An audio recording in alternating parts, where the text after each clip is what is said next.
Break के बाद future express में आप सभी का फिर से स्वागत है। निफ्टी करीब 10,832 पे और प्रेशर पॉइंट दबाव के अगर आप देखें बहुत सारे फैक्टर्स इस वक्त बाजार पे हावी हैं। अभी आप कुछ देर पहले देख रहे थे कि अमेरिका और चीन के बीच में जो ट्रेड वार्ता हो गई थी वो समाप्त हो चुकी है। वहाँ से कुछ आउटकम अभी तक तो नहीं आएगा तो डेफिनेटली आपको हम उससे अवगत कराएंगे, लेकिन प्रेशर पॉइंट्स बढ़ रहे हैं। इन्फोसिस को देखिए, अभी कुछ देर पहले मैं विप्रो की बात कर रहा था, डे हाई पे था, लेकिन इस पैक का सबसे स्ट्रॉन्ग अगर आप देखिए कैंडिडेट इस वक्त धीरे धीरे धीरे धीरे अपने इंट्राडे गेन्स को सरेंडर करता हुआ। और मैं जैसे कि मैं कह रहा था कि दो लेवल्स का ध्यान रखिएगा, फिर बता देता हूँ मैं आपको। प्रेशर जहाँ अगर टूटा तो बढ़ेगा वो है 10,817 निफ्टी के लिए, और याद रखिएगा वो लेवल है 27,561 निफ्टी बैंक के लिए। तो मेरे वो भी लोग इनफैक्ट जो हमारी अप्रोच पे चल रहे हैं ना, कल से लॉन्ग हम जिस रेंज में थे, वो इस लेवल का प्लीज़ ध्यान दीजिएगा। इंट्राडे में वॉलेट हो जाए तो भी आपका रिस्क बढ़ सकता है, और जाते जाते रीगेन कर ले तो भी इस लेवल का ध्यान रखिएगा। गौरव, अब मैं आता हूँ थोड़ा सा मिड कैप बैंकिंग की तरफ।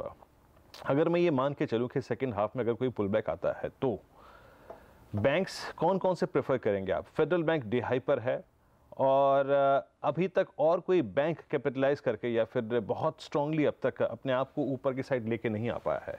लेकिन सेकेंड हाफ में अगर ये लेवल होल्ड हो जाते हैं तो किन बैंक्स पे ध्यान देंगे आप?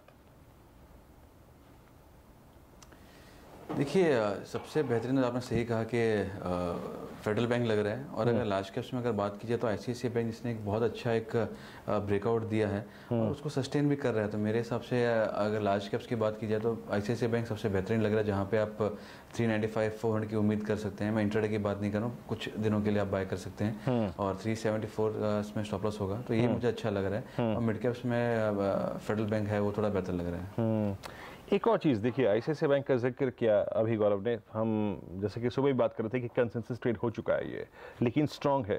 लेकिन याद रखिए आईसीआईसीआई बैंक के साथ आईसीआईसीआई प्रू को देखिए आप, ये करीब 335 रुपये 85 पैसे पे ये डे हाई पे आ चुका है, और ये पिछले एक दो दिन से अगर आप देखें काफ़ी हरकत कर रहा है लोअर लेवल्स पे।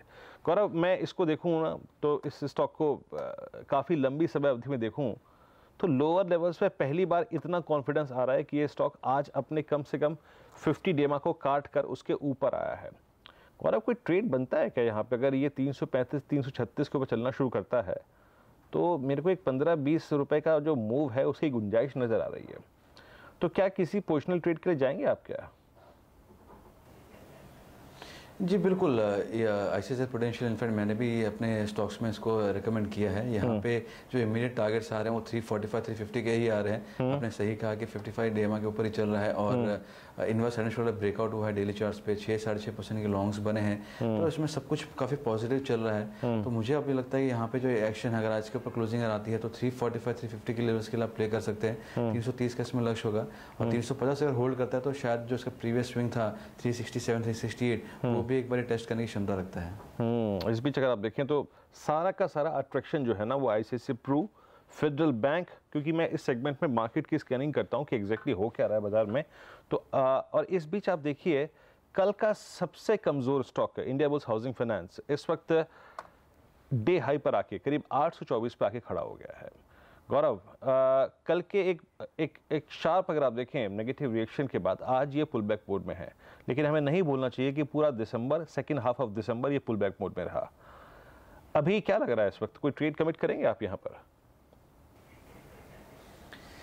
देखिए 815, 820 इसके ब्रेकआउट लेवल से जिसको इसने रीटेस्ट करके ऊपर आया है, तो मैं पोजिशनल ट्रेड अब देने की इसमें बेटर प्रेफर करूंगा। मैं आप बिल्कुल 800 रुपये का इसमें लक्ष्य होगा, स्टॉप लॉस होगा, और ऊपर में 855, 860 के लेवल से आप प्ले कर सकते हैं। देखिए ये जो स्टॉक है काफ़ी वोलेटाइल होने वाला है, ब्रेकआउट हो चुके हैं लेकिन पूरा स्पेस काफ़ी वोलेटाइल है। अगर आप देखेंगे 2-3 दिन पहले 855 था, और फिर एक बार इसने रिटेस्ट किया 800 को, वापस एक बाउंस बैक आया है। तो मेरे हिसाब से काफ़ी वोलेटाइल रहेगा, तो पोजिशनल प्ले करना वो बेहतर होगा rather than going for intraday या बीटीएसटी काइंड ऑफ के लिए। आप कुछ दिनों के लिए इसको बाय कीजिए, बहुत अच्छा लग रहा है। अगर आप देखेंगे तो इसमें 55 डीए में है, वो भी 785-790 के करीब ही आ रही है, तो एक अच्छा बाउंस बैक वहीं से लिया है। मुझे लगता है यहाँ पे एक बार स्विंग हाई बनाना चाहिए, और अगर 875 अगर होल्ड करता है तो एक और बड़ा ब्रेकआउट आपको देखने मिल सकता है। फिर हम और 70-80 रुपीज़ की बात करें तो पोजिशनली स्ट्रॉन्ग बहुत लग रहा है स्टॉक, इंट्राडे के लिए नहीं कीजिए इसको।